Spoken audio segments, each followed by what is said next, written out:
தாத்தா காவேரி கிட்ட உன்னை என்னோட பேத்தி மாதிரி நினச்சி நான் இந்த சீரை உனக்கு கொடுக்குறேன்னு சொல்லிட்டு ஒரு சேலையையும் மல்லிப்பூ அப்படின்னு சொல்லிட்டு அவங்களோட வீட்டு மருமகளுக்கு என்னெல்லாம் கொடுக்கணுமோ அதை அப்படியே கொடுக்குறாங்க. இதை பார்த்துட்டு காவேரிக்கோ ஆனந்த கண்ணீரே வந்துடுது. இதை பார்த்துட்டு ராதாவோ என்னம்மா என்னாச்சுன்னு கேட்க, அதுக்கு காவேரியும் நான் செஞ்ச சின்ன விஷயத்துக்காக நீங்கள் எல்லாரும் இவ்வளோ எமோஷ்னலாக ஃபீல் பண்ணும்போது எனக்கு ஒரு மாதிரியாக இருக்குன்னு சொல்கிறாங்க. ஆனால் விஜயும் நீங்கள் செஞ்சது சின்ன விஷயம் கிடையாது. இவ்வளோ நாளாக அம்மா பாசமே இல்லாமல் அம்மோ எந்த அளவுக்கு கஷ்டப்பட்டிருக்கான்றது எங்களுக்கு மட்டும்தான் தெரியும். ஆனால் நீங்கள் இன்னைக்கு அம்மா ஸ்தானத்தில் அவள் கூட ஒரு நாள் முழுக்க இருந்திருக்கீங்க. அதை அவள் கண்டிப்பாக வாழ்நாள் முழுக்க மறக்கவே மாட்டா தெரியுமா? அதனால தான் அதுக்கு பதிலாக நாங்கள் கொடுக்குற ஒரு சின்ன அன்பளிப்பாக இதை ஏற்றுக்கோங்கன்னு சொல்ல, காவேரியும் கண்டிப்பான்னு சொல்லிட்டு அதை வாங்கிக்கிட்டு உடனடியாக அந்த சேலையை கட்டிகிட்டே வராங்க. அதுவும் மல்லிகை போலாம் வச்சுட்டு. இதுக்கு முன்னாடி காவேரியை எப்படி விஜய் பார்த்தாங்களோ அதே மாதிரி இருக்காங்க.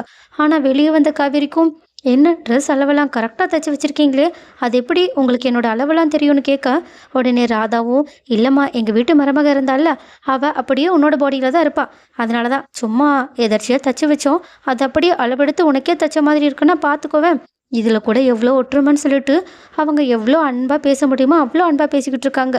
இதை கேட்டுட்டு காவேரியும் மனசு ஃபுல்லாக சந்தோஷத்தோட எல்லாரு கூடயுமே தன்னோட டைம் ஸ்பெண்ட் பண்ணிக்கிட்டு இருக்காங்க. அதுக்கப்புறமா சரி டைம் ஆயிடுச்சு, நர்மதா வேற வந்திருக்கான், நான் வீட்டுக்கு கிளம்பணும்னு சொல்ல, உடனே ராதாவும் என்ன நர்மதா வந்திருக்காளா, உன் தங்கச்சி வந்திருக்கலான்னு கேட்குறாங்க.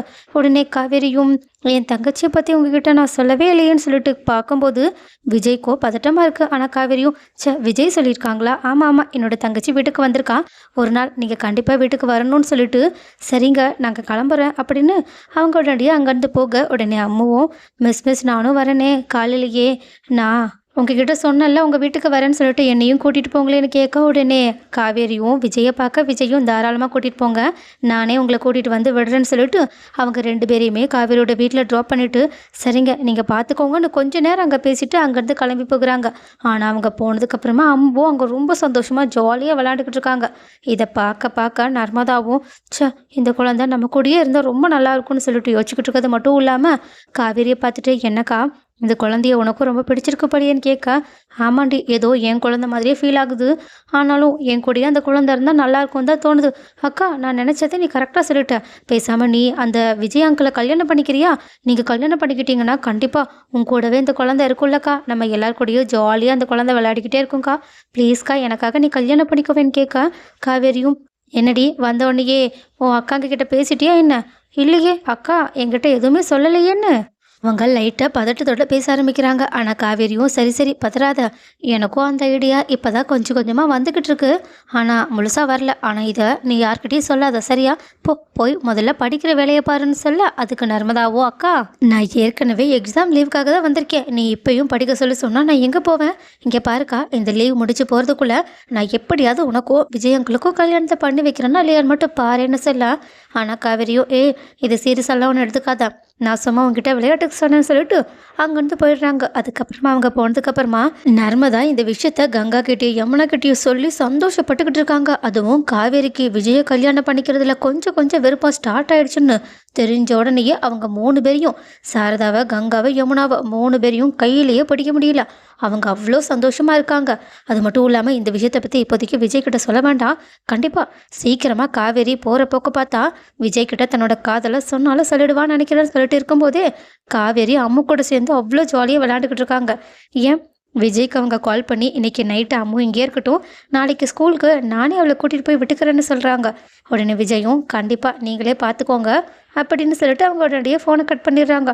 ஆனால் காவேரிக்கோ என்ன கொஞ்ச நேரம் பேசலான்னு பார்த்தா உடனே ஃபோனை கட் பண்ணிட்டாங்களேன்னு ஒரு மாதிரியாக இருக்குது. பட் தூரத்துலேருந்து காவேரி இப்படியெல்லாம் பண்ணுறது பேசுறதுன்னு சொல்லிட்டு எல்லாத்தையுமே மொத்த குடும்பமும் பார்த்துக்கிட்டு இருக்கு. பார்த்துட்டு அவங்களுக்குள்ளேயே சிரிச்சுக்கிட்டு இருக்காங்க. அது மட்டும் இல்லாமல் சாப்பிட உட்காரும்போது கூட காவேரியை கிண்டல் பண்ணுற மாதிரி, சரி அதான் உனக்கு விஜயை பிடிக்கலன்னு சொல்லிட்டல, நாங்கள் அம்மா கிட்ட சொல்லியிருக்கோம் ஒரு நல்ல மாப்பிள்ளையாக பார்க்க சொல்லி, அதனால அம்மாவும் பார்த்துக்கிட்டு இருக்கு. ஸோ நல்ல மாப்பிள்ளையாக அமைஞ்சிச்சுன்னா நீயும் பேசிப்பாரு பழகிப்பாரு, உனக்கு பிடிச்சிச்சுன்னா உடனே கல்யாணத்தை பண்ணிக்கலான்னு சொல்கிறாங்க. உடனே காவேரியும் கல்யாணம் பண்ணிக்கணும்னா நீ வேணா பண்ணிக்கோ, எனக்கு ஒன்றும் யாரும் எந்த மாப்பிள்ளையும் பார்க்க வேண்டிய அவசியம் கிடையாது. உடனே நர்மதாவும், என்னக்கா யாரும் எந்த மாப்பிள்ளையும் பார்க்க வேண்டானா, நீ ஏன் மாப்பிள்ளைய பார்த்து வச்சிட போலியேன்னு கேட்க, அதுக்கு காவேரியும் கண்ணை கண்ணை காட்டுறாங்க. ஆனால் என்ன, மொத்த குடும்பத்துக்கும் காவேரியோட மனசில் இருக்க விஷயத்த தான் நர்மதா சொல்லிட்டாங்களே. பட் இது தெரியாத காவேரி தான் காமெடி பண்ணிக்கிட்டு இருக்காங்க. அது மட்டும் இல்லாமல் ஒரு கட்டத்தில் பொறுக்க முடியாத சாரதாவும், ஏண்டி அவளை போய் கண்ணை கண்ணை காட்டிக்கிட்டு இருக்க, நர்மதா எங்ககிட்ட எல்லாத்தையுமே சொல்லிட்டா, அதான் உனக்கு அந்த தம்பியை ரொம்பவே பிடிச்சிருக்குல்ல, அப்புறம் ஏண்டி ஓப்பனாக அந்த தம்பிக்கிட்டே இதை சொல்லக்கூடாது. அந்த தம்பியோ எவ்வளோ நாள் தான் உனக்காக வெயிட் பண்ணிக்கிட்டே இருக்கும். நீ வேணா பாரு, நீ லேட் பண்ண பண்ண அந்த தம்பி கண்டிப்பாக வேறு யாராவது நல்லவங்களா வந்தால் பார்த்துட்டு போகதான் போதுன்னு சொல்ல, காவேரிக்கோ சுருன்னு கோவம் வந்துடுச்சு. என்னம்மா புரிஞ்சுதான் பேசிக்கிட்டு இருக்கியா? விஜய் ஒன்றும் அப்படிப்பட்ட ஆள் கிடையாது. அவங்க கண்டிப்பாக வேற ஒருத்தங்களை கல்யாணம்லாம் பண்ணிக்க மாட்டாங்க. கங்காவும் என்ன அவ்வளோ நம்பிக்கை இருக்கா என்ன? அப்படி நம்பிக்கை இருக்குன்னா உடனடியாக போய் பேசி சீக்கிரமாக போய் கல்யாணத்தை பண்ணிக்க வேண்டியதானே? நீயும் எவ்வளோ நாள் தான் இப்படி தனியாகவே இருப்ப? அக்கா அப்படி இல்லைக்கா, அவங்க ஏற்கனவே நிறைய தடவை வந்து என்கிட்ட நிறைய தடவை கேட்டாங்க. நான் தான் அப்போல்லாம் எனக்கு பிடிக்கலன்னு அவங்கள நிறையவே ஹர்ட் பண்ணுற மாதிரி பேசிட்டேன். இப்போ ஆனால் எந்த முகத்தை வச்சுக்கிட்டு விஜய்கிட்ட போயிட்டு என்னை கல்யாணம் பண்ணிக்கிறீங்களான்னு கேட்க முடியும்? அப்படி கேட்குறது எனக்கே ஒரு மாதிரியாக இருக்குது. அவங்களுமே ஒத்துப்பாங்களான்னு தெரியல.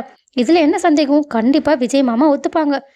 என்ன யமுனா, இப்போ தான் எனக்கு விஜயை பிடிச்சிருக்குன்னு சொன்னா அதுக்குள்ளே மாமான்னு முறை வச்சு கூப்பிட்ற அளவுக்கு போயிட்டியான்னு கேட்க, உடனே யமுனாவும் தட்டு தடுமாறி, இல்லை எங்களுக்கு உன்னை விட விஜயை ரொம்ப பிடிச்சிருக்கு, அதனால தான் உன்னோட சம்மதம் வர்றதுக்கு முன்னாடியே நாங்கள் இந்த வீட்டு மாப்பிள்ளையே அவங்கள பார்க்க ஆரம்பிச்சிட்டோம். ஸோ வாய் தவறி அப்படி வந்துருச்சு. சரி அதெல்லாம் விடு, அதெல்லாம் ஒரு பெரிய பிரச்சனையே கிடையாது. முதல்ல நீ சீக்கிரமாக விஜய் மாமா கிட்ட என்னை கல்யாணம் படிக்கோங்கன்னு சொல்லிட்டு கேளுங்க.